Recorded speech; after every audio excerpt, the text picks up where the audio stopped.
Live. Thanks so much. I want to bring in Congressman Robert Pittenger, a Republican from North Carolina. This is his district where these protests are going down. Welcome, sir. Good morning. Just your general reaction to what's happening in your district.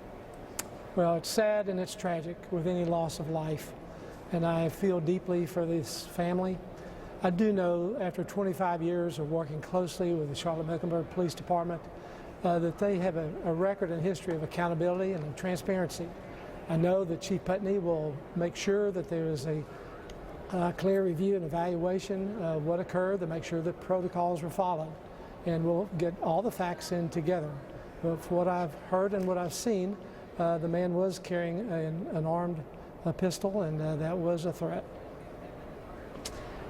Chief Pittenger, he tried to give as much information to the public as he could.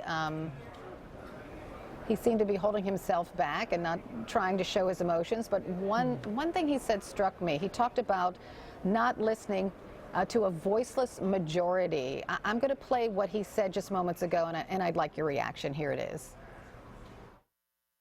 People are watching how we respond, how we react. And I'm optimistic that the results of our action will be positive. We'll have positive outcomes. But it's time for the voiceless majority to stand up and be heard. It's time to change the narrative, because I can tell you from the facts that the story is a little bit different as to how it's been portrayed so far, especially through social media. So, Congressman, what do you suppose the chief means by the voiceless majority? Well, you have several hundred people. Their emotions are very high. They have, of course, the interest of the media, and that raises deep concerns. I think many of us understand that these are tragic instances that require the police department to do an evaluation, and they're going to do that. I do know, after riding shotgun with the Charlotte-Mecklenburg Police over the last 25 years, from the 10 p.m. to 6 a.m. shift, they face enormous challenges. And I've been in the middle of riots where they've had to disperse people.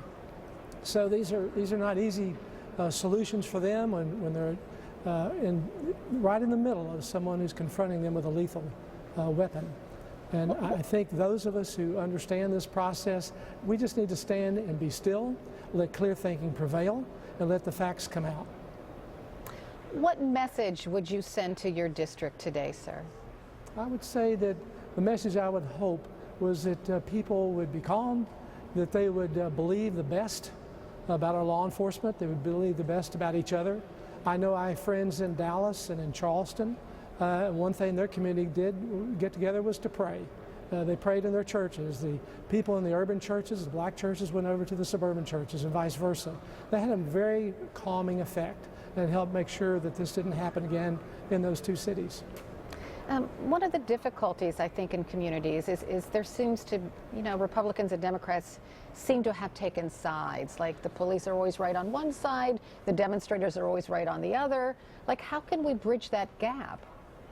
Well, let's look for the truth. Let's look for the facts. And I know that they will come out. As you said, that there's video cameras of this, and it'll be clearly demonstrated. It's also clear that our chief is an African American. The man who was the police officer was African American. This was not a racial issue.